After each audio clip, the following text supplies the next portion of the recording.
Assalamualaikum warahmatullahi wabarakatuh. Selamat berjumpa kembali dengan kita di program podcast panturapos.com. Pada malam ini saya akan berbincang-bincang dengan seorang penulis ya, seorang cerpenis di Kabupaten Tegal dan juga seorang ketua Forum Lingkar Pena Tegal ya, FLP, Mas Sutono Adiwerna. Ini sosoknya. Saya akan coba untuk membacakan satu paragraf hasil penulisannya di cerpen yang ada di kumpulan buku cerpen Kemuning. Saya bacakan satu paragraf saja untuk memberi kesan. Oh iya, tulisannya kayak lumayan ya. Ini ada cerpen yang berjudul Keke apa Keke? Keke. Lingkar Gila. Oh, Keke. Malam terasa kelam meski purnama dan gemintang menghias langit. Hati Nining resah. Besok pagi bungsunya yang berwajah manis akan meninggalkan kampung halaman, menjemput mimpi di rimba Jakarta. Segala daya telah Nining tempuh agar bungsunya tetap bertahan di Ciamis. Tapi belahan jiwanya itu tetap membatu. Itu salah satu paragraf di cerpen Keke. Cerpen Kemuning. Nah, kita akan ngobrol-ngobrol tentang produktivitas Mas Sutono Adiwerna, termasuk nanti ada sejarahnya Mas jenengan ya. Siap. Dulu itu kita kenal waktu itu Mas Sutono ini dikenal sebagai sebenarnya dulu loper ya Mas. Bukan loper ya, tapi pedagang koran ya. Loper koran juga. Loper koran juga. Beliau ini dulunya pedagang koran dan punya lapak di dekat rumah dinas Bupati ya. Bupati, ikutnya iya. apa Anas? Ikutnya ikutnya Slawi Kulon. Slawi Kulon. Nah, beliau berdagang koran kira-kira medio tahun berapa Mas waktu itu Mas? Kalau berdagang koran di situ sekitar 2012 sampai 2018 kayaknya. 2012 ya. Sekarang sudah berapa tahun ini ya? Mas Sutono itu sebenarnya pedagang koran atau loper juga, tapi tertarik dengan dunia penulis, dunia tulis menulis ya. Beliau belajar mungkin secara otodidak ya Mas ya. Otodidak ya. Dengan mungkin membaca-baca majalah yang dijualnya atau koran-koran yang dijual, dibaca, dan akhirnya berkarya. Dan saya pernah suatu hari menjumpai beliau, Mas Sutono itu tanpa sengaja ya Mas. Waktu itu kita lagi mau sholat di Masjid Jami ya. Iya. Saya lihat ada seorang pemuda. Saya waktu itu belum pernah ketemu Mas. Itu kayaknya pertemuan pertama dengan jenengan. Jadi di masjid di sebelah tangga ada seorang pemuda dengan pulpen dan bukunya menulis lah. Ternyata Pak jenengan. Iya. Dia itu sedang menulis cerpen di masjid ya. Iya benar.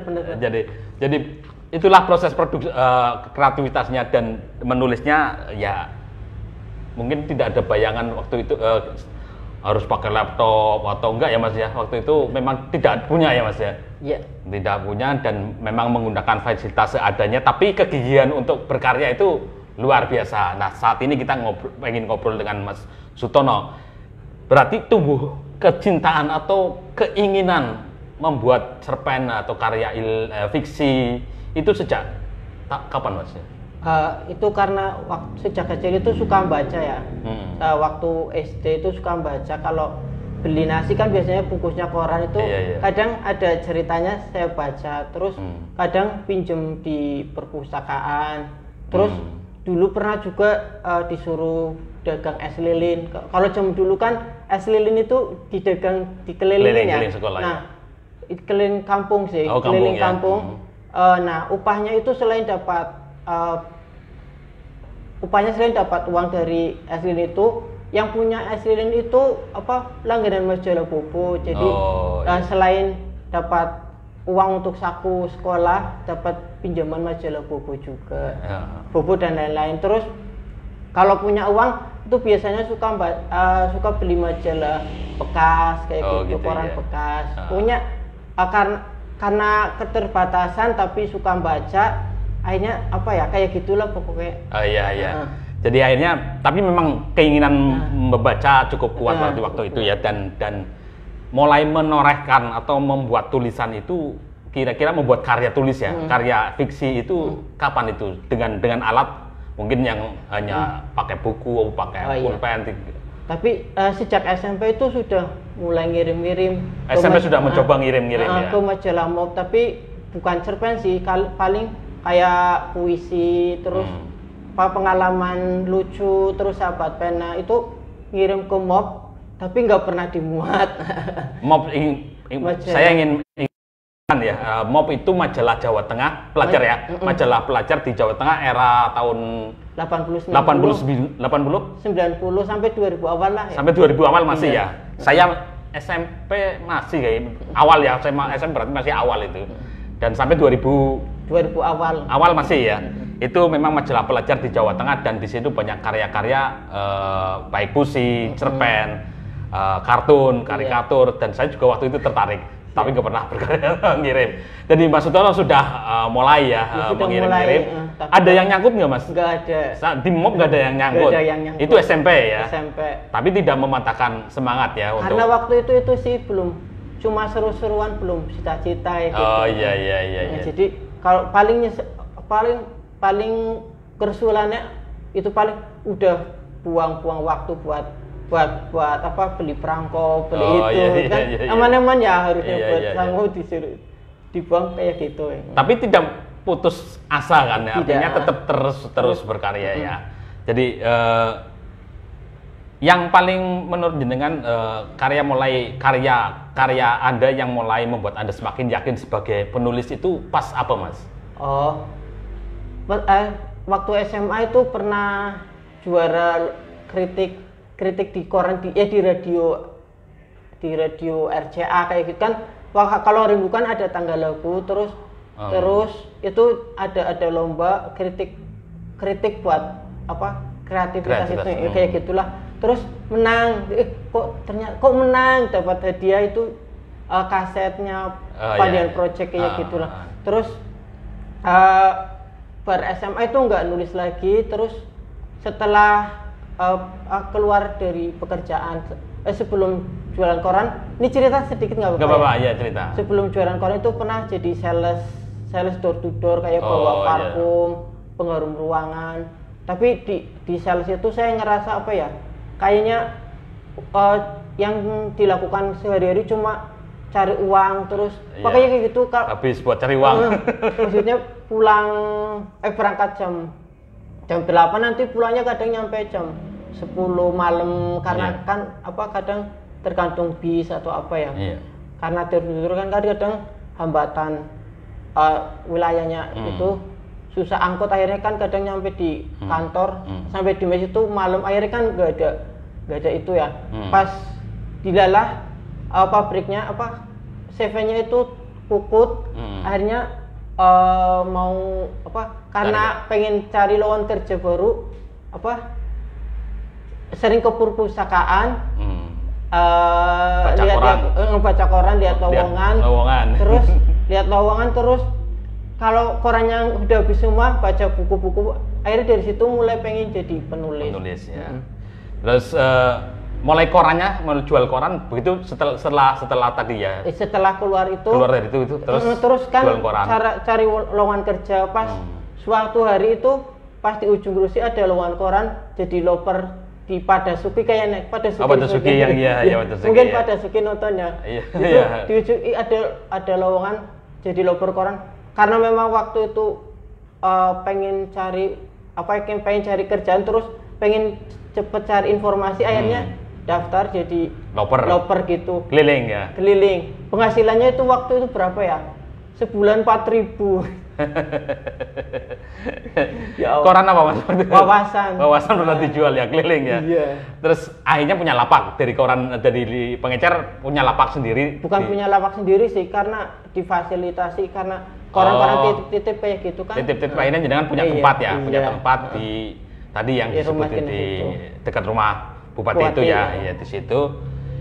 Nah, itu berhenti nggak minat untuk menulis pas sambil jualan koran, sambil menunggu pembeli, dengan mulai ngoret-ngoret bikin tulisan fiksi gitu. Nah, waktu itu karena sering baca koran kan, kita tahu apa aktivitas apa ya, koran, jenis koran ini cerpennya kayak gini, terus majalah ini cerpennya kayak gini. Kan sering sebelum kalau koran itu sering karena suka baca, koran-koran juga dibaca, akhirnya pengen ngirim ke koran-koran itu, koran ini ke koran itu, majalah A, majalah B, terus dilalah ketemu baca majalah Anida, terus ketemu ada lomba cerpen gitu. Di Anida, di majalah Anida. Di Anida, tapi di situ ada alamatnya penulis dari Tegal, Mbak Sinta Yudisia. Nah, dari Anida itu saya nyari alamatnya, terus ketemu beliau. Ternyata beliau itu welcome sekali, padahal itu beliau sering menang lomba nasional kayak lomba Anida dan terus welcome. Akhirnya dari situ saya gabung dengan Forum Lingkar Pena Tegal. Dari situ awal Anda masuk Forum Lingkar Pena itu ya. Berarti Mbaknya masih ya yang ini? Mbak sekarang di Surabaya. Pindah Surabaya. Terus akhirnya FLP diteruskan panjenengan ya? Bukan sih, Mas. Belum ya, masih lama ya. Jangan masih baru lah ya. Iya. Mungkin baru belajar menulis ya. Lalu tadi dari bergabung dengan FLP akhirnya mulai semakin fokus untuk membuat karya ya. Iya. Dan sejak itu mulai ada yang dimuat atau yang karya dimuat ada? Belum dulu sih. Belum ya. Karena ternyata menjadi penulis itu harus ditolak-tolak dulu. sering ikut lomba kalah, terus ngirim berapa kali kalah, Mas? Kalah terus. Kayaknya nggak hitung sih. Cuma karena teman-teman FLP itu kan kayak saling menyemangati gitu. Mensupport ya, saling support. Terus ternyata mau jadi penulis itu saya harus otaknya harus jalan terus. Misalkan karena waktu SMA kan nggak bisa komputer, karena kalau pas zaman komputer itu saya ndolos karena pulangnya harus kerja. Jadi harus di samping belajar nulis saya juga harus belajar ngetik juga, belajar komputer. Pernah kursus komputer juga sebelum. Karena pengen jadi penulis, saya kursus ngetik juga kayak gitu. Iya. Waktu itu masih tulisan tangan ya. Jadi beberapa kali karya yang dikirim itu dengan tulisan tangan ya. Iya. Mungkin salah satu penyebab mengapa nggak diterima mungkin. Iya, bisa jadi. Karena malas itu. Kadang juga sudah diketik, cuma kan kadang operator pengetikannya kan nggak tahu tentang cerpen. Jadi kadang pengetikannya mungkin tipe-tipe kayak gitu. Jadi bisa juga penolakannya seperti itu. Tapi Anda evaluasi terus ya? Iya, evaluasi terus. Untuk perbaiki sampai akhirnya ada yang masuk. Ada yang masuk. Itu paling pertama di mana, Mas? Pertama di majalah Tarbawi, kayak kisah inspirasi, kayak singkat majalah Tarbawi itu majalah Islam, kayak grupnya. Itu pertama ya? Iya. Jadi cerita cerpen fiksi. Bukan cerpen sih, kayak kisah inspirasi. Iya. Waktu itu temanya berteman dengan kekurangan kalau nggak salah. Berteman dengan kekurangan, sepertinya menceritakan Anda sendiri. Kayak gitulah.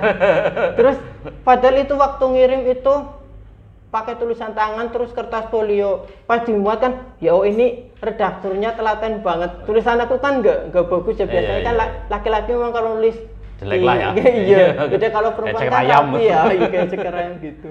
Iya. Tapi muat ya, Mas. Dimuat. Akhirnya kayaknya aku kayak ini deh kayaknya harus jadi penulis deh. Mulai itu. Ada honor waktu itu? Ada honor, tapi waktu itu buat beli novel Laskar Pelangi. Buat untuk belajar lagi kan, buat bagaimana membuat cerpen lebih baik lagi kan. Itu lompatan berarti ya. Begitu diterima kan biasanya penulis begitu ada yang diterima kan, semangat gitu. Terus kan itu nasional, Mas. Kelasnya nasional. Nasional. Karya pertama dimuat itu menjadi motivasi luar biasa. Biasanya memang putus asanya ketika orang tuh muat ya, harus kesel. Itu pun harus sabar. Itu kadang setahun dimuat cuma sekali. Bayangkan kalau penghasilan dari penulis kan setahun cuma sekali kan ya. Jadi memang harus tidak banget ya, Mas. Tapi akhirnya rutin dengan majalah itu atau enggak, atau lompat-lompat atau terserah ya. Sepengennya. Yang kalau penting kalau ada tema yang sesuai terus ngirim, kadang dimuat kadang enggak kayak gitu. Berarti yang sudah dimuat di mana, Mas Sotonau? Berarti di majalah Tarbawi, terus majalah Umi sering ya mungkin ya. Kayaknya 4 kali lah, tapi bentuknya cernak. Suara Merdeka. Kompas Anak juga pernah. Tapi Kompas Anak loh, bukan Kompas yang ya Kompas Anak ya ada khusus. Kompas, terus Kedaulatan Rakyat, Suara Merdeka, tadi udah tulang, Radar ya. Radar ya. Nah, saya punya sejarah dengan Radar itu suatu hari ngirim cerpen, tapi mungkin karena lupa ngasih nama penulis, pas dimuat itu judulnya kan Bukan Mimpi Yang Terpenggal, terus namanya Sutono Adiwarna. Dari situ saya pakai nama Sutono ditambah Adiwarna. Berarti sekarang menjadi nama penulisnya selalu ada Adiwarnanya di bawah, Sutono Adiwarna. Jadi dikenalnya itu ya penulis dengan nama Sutono Adiwarna. Terus ini tentang proses produktivitas Anda menulis, Mas. Mungkin sekarang kan sudah lancar ya, sudah jauh lebih maju dari awal-awal lah ya. Insya Allah. Mungkin tidak masih Mas tulisan tangan, masih tulisan tangan. 1 bulan itu berapa kali? Jenengan kayak punya target tetap, lihat berapa cerpen? Kalau awal-awal kan memang sering ngirim terus ya. Tapi sekarang karena mungkin gangguan media sosial juga. Terus jadi kadang ditargetkan 1 minggu minimal ngirim 3 tulisan. 1 minggu? Ya, itu nanti kalau sebulan tuh dimuat 3 aja sudah alhamdulillah sekali. Lumayan ya. Karena zaman sekarang kan media-media pada puput kan. Iya, banyak ya yang gulung tikar ya, termasuk Umi yang jadi andalan. Umi padahal besar waktu itu dan banyak cerpen-cerpen yang menarik di situ juga nggak berlangsung tergerus. Nah, cerpen-cerpen Anda sudah mulai dikumpulkan dan dicetak ya. Beberapa penerbit ditawarin karya-karya apa jenengan ya, Mas Sutono. Dan sudah berapa buku kalau bisa dihitung ini di sini ada 5 buku. Kumpulan cerpen, termasuk ada antologi cerpen ya dengan FLP Jawa Tengah. Kumpulan-kumpulan cerpenis di Jawa Tengah menulis buku Amigdala. Terus ada yang kumpulan Pak Mas Sutono sendiri, ada yang Bapak itu juga kumpulan sendiri ya, Mas? Iya, ini juga kumpulan sendiri. Iya, kumpulan sendiri ada. Jadi yang pengen disampaikan ke pemirsa ya, ke teman-teman bahwa kalau sudah niat itu hambatan bisa dihadapi kan, tidak Anda lari gitu. Hambatan tidak punya laptop tetap pakai tulis tangan, bisa pakai buku bisa gitu ya. Nah, terus lalu sekarang Anda sudah mulai berkiprah ke organisasi Forum Lingkar Pena ya. Jangan di bayat menjadi ketua tahun berapa, Mas? 2016 kayaknya. 2016 ya. Harusnya sih 2 tahun ganti, cuma pas itu kan ada pandemi juga akhirnya kan. Mau kalau pergantian pengurus via online itu kayaknya lucu ya. Itu membawa Tegal Slawi apa Tegal Kota, Mas, yang dengan ketuanya? Tegal kabupaten sama kota. Gabungan ya. Kadang juga karena di Brebes nggak ada FLP, kadang teman-teman dari Brebes juga ada gabung ke Tegal. Sekarang berapa anggota di FLP? Kalau secara Tegal ya. Kalau secara data tuh yang aktif itu 30-an. 30-an yang sering yang komunikasi kumpul gitu ya. Aktif, ya paling kumpul kan memang kadang ganti-gantian, ini ada acara, ini enggak, paling ya namanya organisasi kan yang penting kan kualitasnya kayaknya. Terus tuh yang kalau secara data yang sing aktif tuh 33. Tapi kalau yang pas oprek itu yang daftar kadang banyak sekali kayak gitu. Kalau pengen mendaftar menjadi, mungkin dari pemirsa ada yang pengen mendaftar sebagai anggota FLP, kemana, Mas? Biasanya nanti ada oprek. Oprek apa itu? Open recruitment. Open recruitment ya. Tapi kalau belum itu nanti bisa ke info ke Facebook saya atau apa bisa juga. Ada persyaratan, Mas? Kalau persyaratan biasanya identitas, terus foto, terus mau belajar nulis, terus karena FLP kan kepenulisan tapi basicnya Islam ya. Jadi harus ada rambu-rambu kayak gitu, misalkan tidak boleh menulis salah. Karena pendirinya sih itu ya, Mbak Elvi Tiana Rosa itu sama Asma Nadia ya. Cuma walaupun Islam kan universal ya, jadi jangan takut kayak nulisnya kayak Kang Abi. Yang penting tulisan kita bisa memotivasi, terus bernilai kebaikan. Misalkan tulisan kita yang kita sampaikan agar pembaca kita jujur, itu kan sudah termasuk Islami ya. Pokoknya universal lah kayak gitu. tentang kiat-kiat Mas. Jenengan punya tip untuk teman-teman yang mungkin ingin berkecimpung ke dunia penulisan atau yang masih belum berani menuangkan dalam tulisan gitu ya. Ini kiatnya apa Mas? Kalau yang pertama kiatnya klis Mas, banyak baca. Banyak klise ya. Banyak baca. Terus sekarang kan enak ya zaman digital itu kita bisa add penulis-penulis.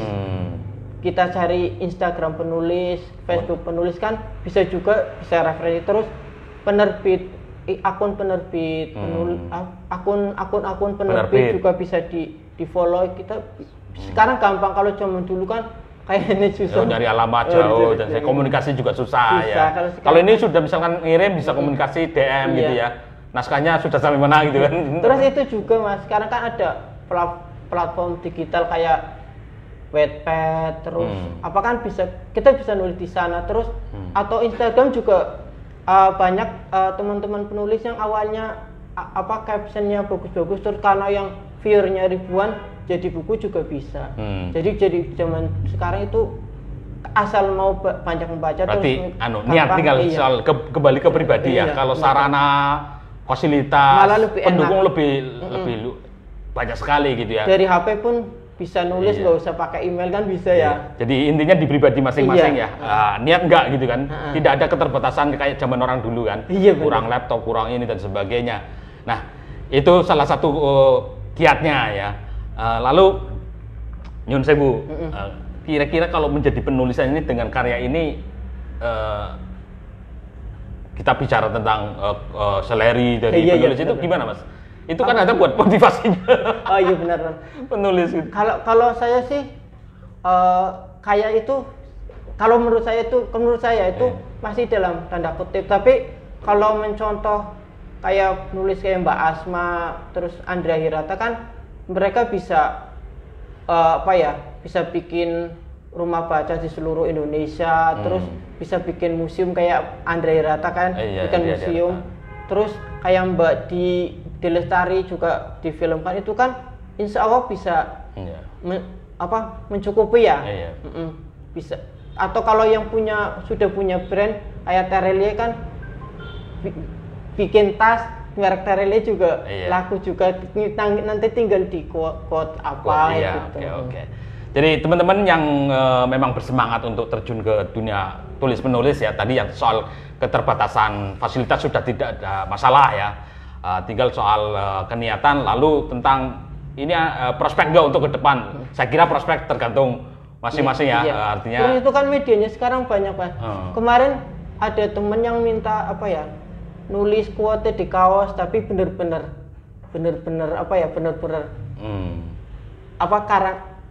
quote-nya berarti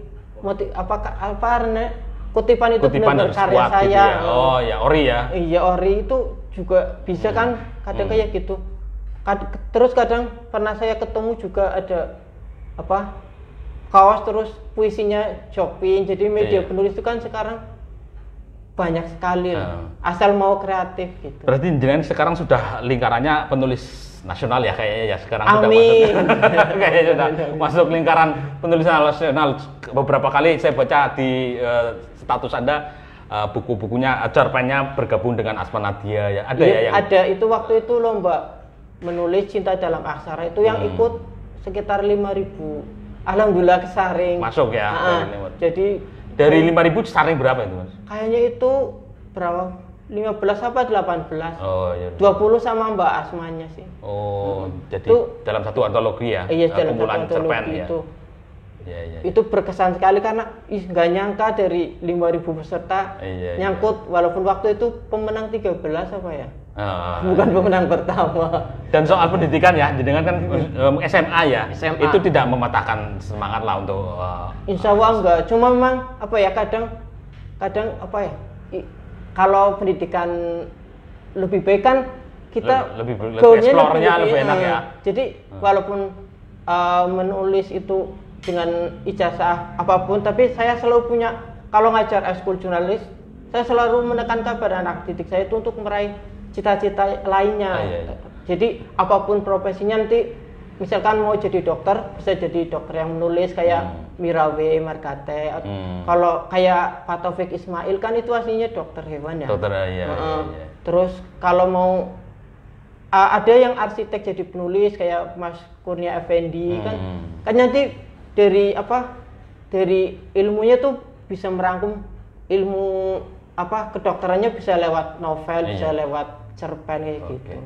Kalau jenengan sementara ini ide-ide tulisan digali di lingkungan sekitar, Mas? Iya, lingkungan sekitar. Kadang pas bersepeda pernah dimuat di Minggu Pagi, itu judulnya Naya. Itu awalnya keresahan saya kalau lihat anak pang, terus ada anak-anak perempuan, anak pang.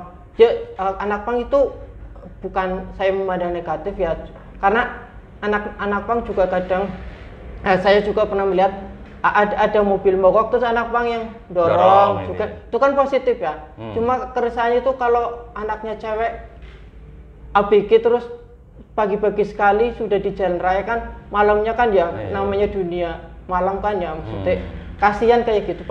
Terus saya keresahan itu saya bikin cerpen jadi Naya dimuat di Minggu Pagi Yogyakarta. Oh, Minggu Pagi Yogyakarta masuk ya. Iya. Jadi ide bisa di lingkungan sekitar kita untuk membuat cerpen ya. Tinggal nanti menggali sehingga jadi tulisan yang menarik, itu seperti itu ya, Mas. Iya, benar. Mas Sutono. Tadi soal eskul, jadi kan sekarang itu mengampu eskul ya, ekstrakurikuler di beberapa sekolah. Kalau sebelum pandemi itu, sebelum corona itu di Bias ya. Sama Usama. Bias itu SD ya? SD-nya ya? Usama juga SD. SD-nya ya. Terus kadang diundang ke sekolah kayak MTS model Babakan. Iya, pernah dulu ketemu dengan saya. Sama Mas itu kena ketemu ya? Iya, di Babakan. Terus pernah juga di Famuba ya gitu. Oh iya. Sudah sering jadi diundang ya? Iya, untuk sharing-sharing pengalaman. Demikian mungkin cukup ya waktunya 30 menit, Mas Sutono. Mudah-mudahan dari acara ini menghadirkan Anda akan menulari virus penulis ya. Menulari ide-ide positifnya, membuat karya-karya yang bermanfaat seperti ini. Cukup sekian, Mas Sutono, terima kasih atas kehadirannya di podcast saya, pemimpin redaksi muhammadabduh.com. Oh, ini masih ada oleh-oleh. Baik. Oh, siap. Ada oleh-oleh untuk Mas Sutono. Kaos, Mas. Saya juga ada oleh-oleh nih, Mas. Redaksi dipajang bareng-bareng tapi satu tahun. Amigdala ya, antologi cerpen FLP buat kita. Ini kaosnya buat panjenengan. Kenang-kenangan kaos panturapos.com ya. Terima kasih, mohon maaf apabila dalam membawa acara host ini banyak kelirunya, Mas Sutono. Kapan-kapan sambung lagi. Sampai jumpa lagi di kesempatan berikutnya, mungkin podcast berikutnya. Nanti kita akan menghadirkan narasumber, masih rahasia ini narasumbernya. Assalamualaikum warahmatullahi wabarakatuh. Waalaikumsalam warahmatullahi wabarakatuh. Oke. Wis